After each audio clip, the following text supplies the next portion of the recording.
Good morning সবাইকে। আমাদের উত্তরাখণ্ড পর্বে মদমহেশ্বর ট্রেকিং আমরা ইতিমধ্যেই পোস্ট করেছি।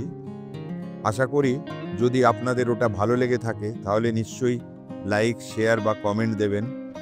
সাবস্ক্রাইব করে বাকি পর্বগুলোতেও আমাদের সঙ্গে থাকবেন। এবারে আমাদের পরের পর্ব শুরু হচ্ছে চতুর্থ কেদার রুদ্রনাথকে নিয়ে। আমরা আজকে যাব রুদ্রনাথ। আপনারা যদি হরিদ্বার কিংবা ঋষিকেশ থেকে যে কোনো বাস ধরে আসেন তাহলে আপনাদের চামুলিতে নামতে হবে। সেখান থেকে কোনো শেয়ার গাড়িতে যেতে হবে সাগর ভিলেজে। ওখান থেকে পুরো হাঁটা পথ রুদ্রনাথের। তো আমরা এই সাগর ভিলেজ থেকে স্টার্ট করছি আমাদের ভ্রমণ পর্ব। প্রথমেই এই গ্রামের রাস্তা দিয়ে যেতে হবে।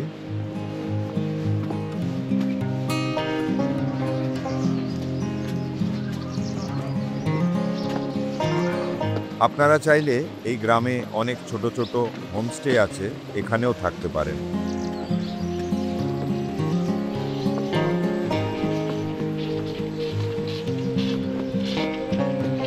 খোলা গ্রামের প্রান্তরে লোকে চাষ করছে।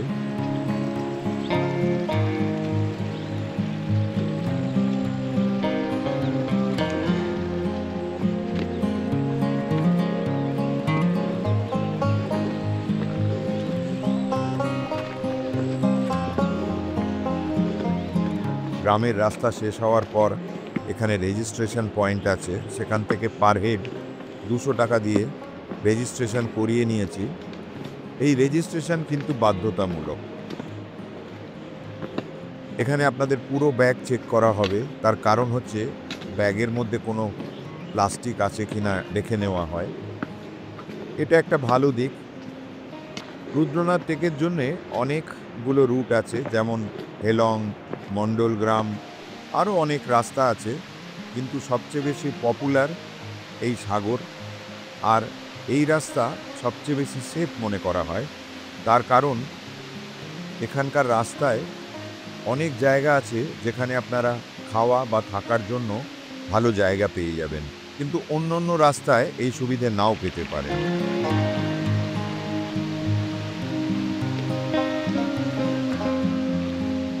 গ্রামের রাস্তা শেষ হওয়ার পর এবার জঙ্গলের রাস্তা শুরু হয়ে গেল।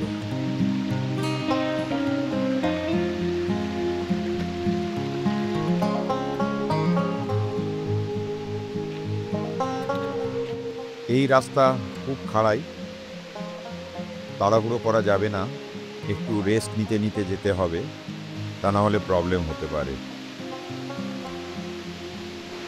একদম ওপর থেকে ঝর্ণা আসছে, এই জলের ওপর থেকেই যেতে হবে।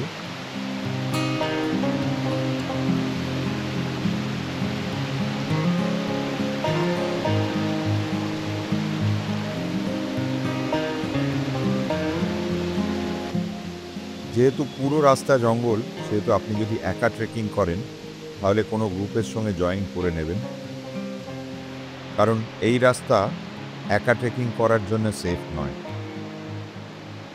কারণ এখানে চিতা, ভাল্লুক, হায়নার উপদ্রব হয়ে থাকে।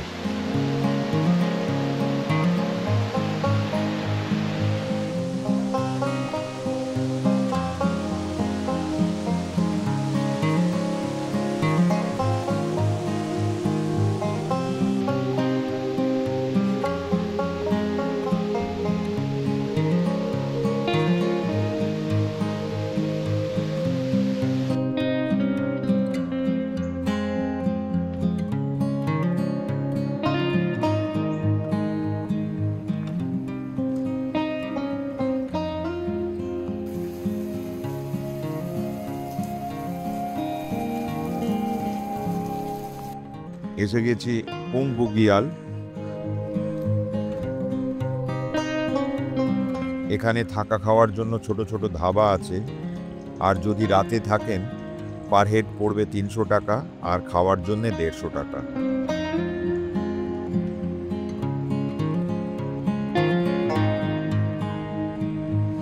আমরা ম্যাগি আর চা খেয়ে আবার জার্নি স্টার্ট করলাম।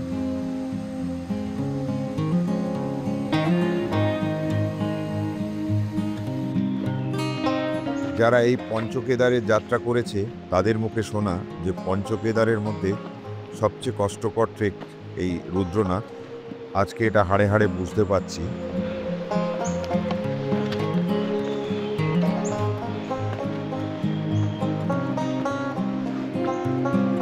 এখনো পর্যন্ত যতটা এলাম কোনো জায়গাতে ডাউন দেখলাম না। প্রথম থেকেই যা খাড়াই শুরু হয়েছে সেই খাড়াই এখনো চলছে।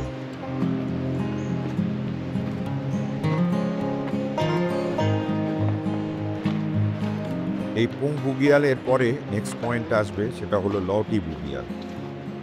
এখানে আপনারা সমস্ত রকমের খাবার ও থাকার ব্যবস্থা পেয়ে যাবেন। এরপরে আর কোনো পয়েন্ট নেই, তাই সঙ্গে কিছু জল আর ড্রাই ফ্রুট ক্যারি করবেন।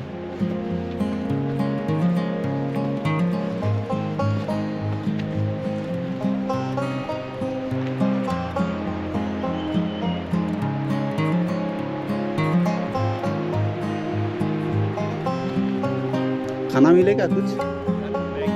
मैगी में लगा दीजिए। इस जगह का नाम क्या है? कलचात बुगियाल ढाबा।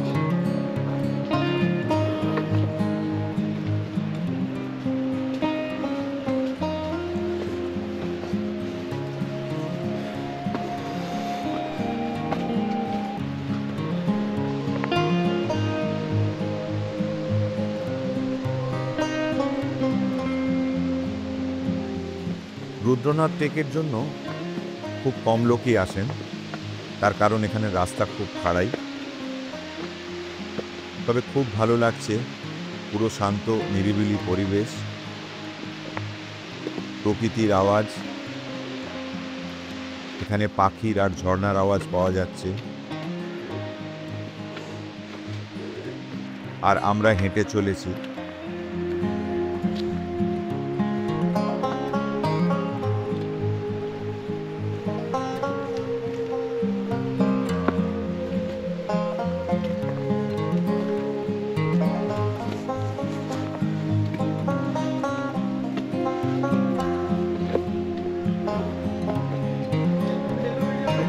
हाँ आ रहा है आ रहा है। बाद में काट देंगे, क्या फायदा। नहीं नहीं जय बोल। जय बोले। कहाँ से है भैया?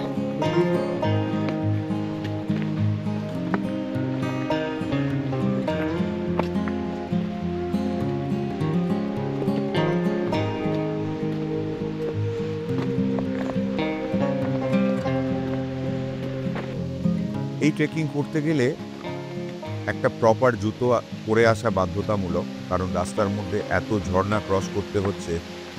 ভালো জুতো না হলে পা ভিজে যাবে এবং শরীর খারাপ হওয়ার সম্ভাবনা থাকবে।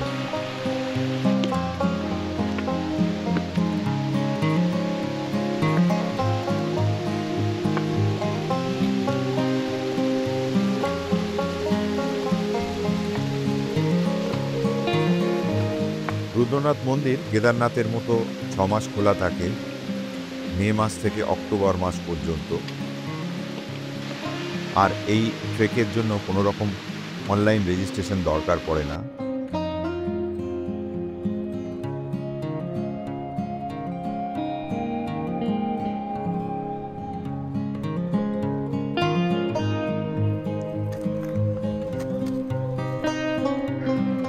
এখন বাজে বিকেল 4টে।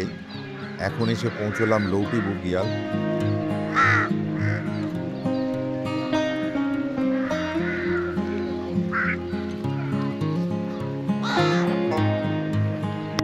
তবে আমাদের আজকের প্রোগ্রাম হচ্ছে একটু তাড়াতাড়ি করে বেরিয়ে একদম ওপরে উঠে মন্দিরে থাকার ব্যবস্থা করা। যদিও লৌটি বুগিয়ালের পর নেক্সট পয়েন্ট হচ্ছে পানার বুগিয়াল, কিন্তু ওখানে থাকতে দেওয়া হয় না। তাই আমরা ঠিক করলাম একেবারে ট্রেনে মন্দিরে চলে যাব, ওখানেই থাকবো। পেছনে দেখতে পাচ্ছেন পানার বুগিয়াল, জায়গাটা খুব সুন্দর। যখন আপনারা পানার বুগিয়াল ক্রস করবেন তারপর থেকে রাস্তার সৌন্দর্য আরও বেড়ে যাবে। আর এই সৌন্দর্যের কোনো কথা হবে না। চলুন রাস্তার বিউটিটা একটু দেখাই।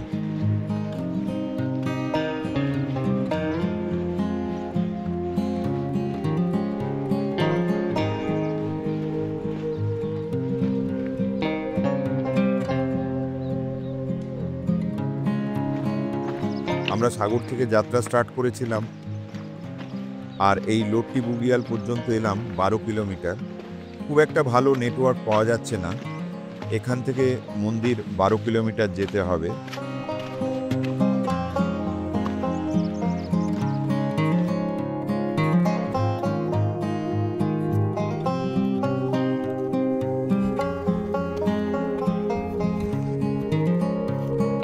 এখানে ইলেকট্রিসিটির কোনো ব্যবস্থা নেই, তাই সঙ্গে অবশ্যই পাওয়ার ব্যাংক নিয়ে আসবেন।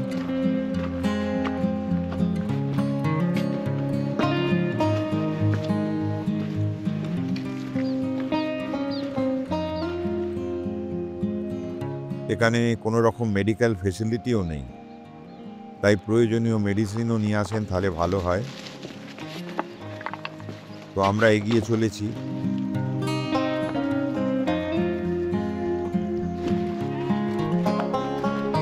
আস্তে আস্তে রাস্তার লোকজনও কমে আসছে, প্রায় নেই বললেই চলে।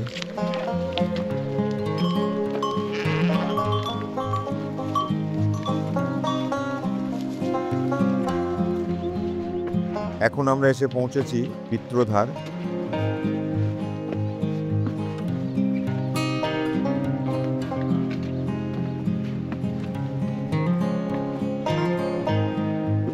আর এই পিত্রধার হচ্ছে রুদ্রনাথ ট্রেকের সবচেয়ে উঁচু পয়েন্ট।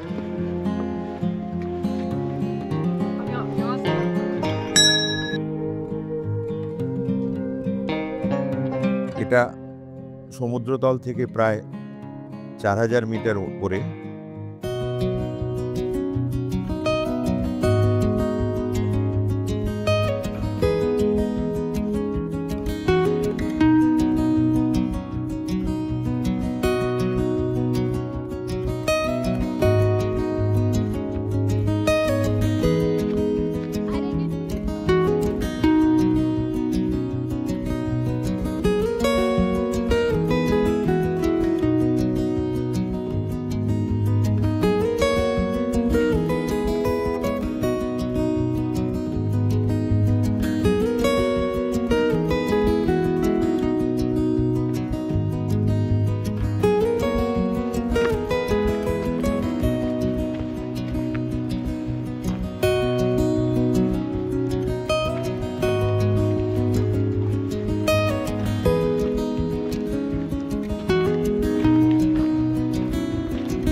মন্দিরে যাওয়ার পথে পড়ল খুব সুন্দর ফুল, দেখে মন জুড়িয়ে গেল।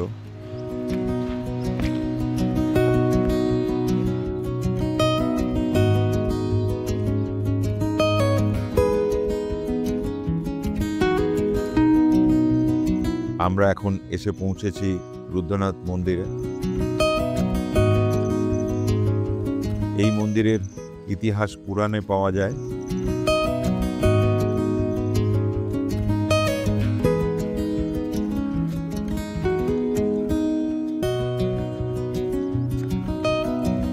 মহাভারতের কাহিনীতেও উল্লেখ আছে যে পাণ্ডবরা তাদের পিতার আত্মার শান্তির জন্য এই মন্দিরে পিণ্ডদান করেছিলেন।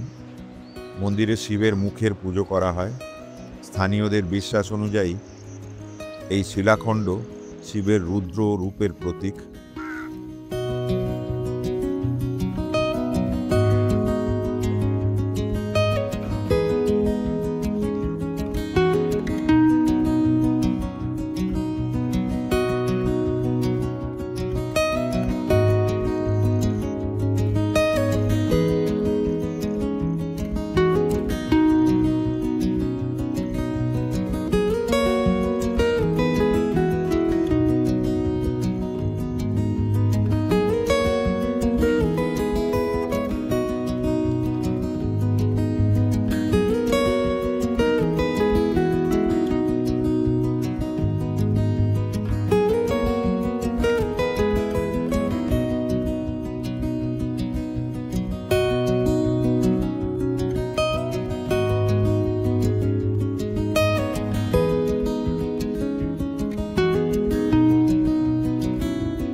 এই রুদ্রনাথ মন্দিরের কাছেই আছে সরস্বতী কুণ্ড।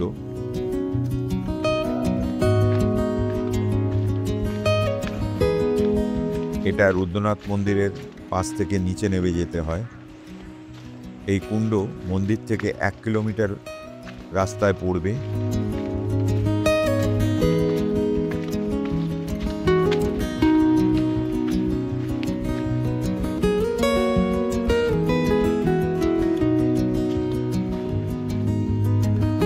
এটা সমুদ্রপীঠ থেকে প্রায় 3000 মিটার ওপরে।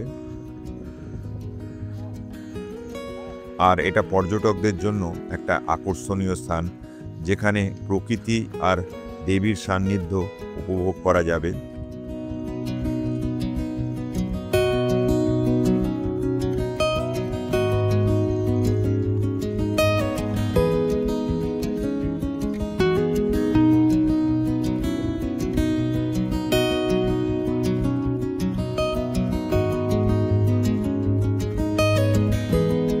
এই কুণ্ডের একদিকে হিমালয় পর্বতমালা আর অন্যদিকে সুন্দর বুগিয়াল রয়েছে।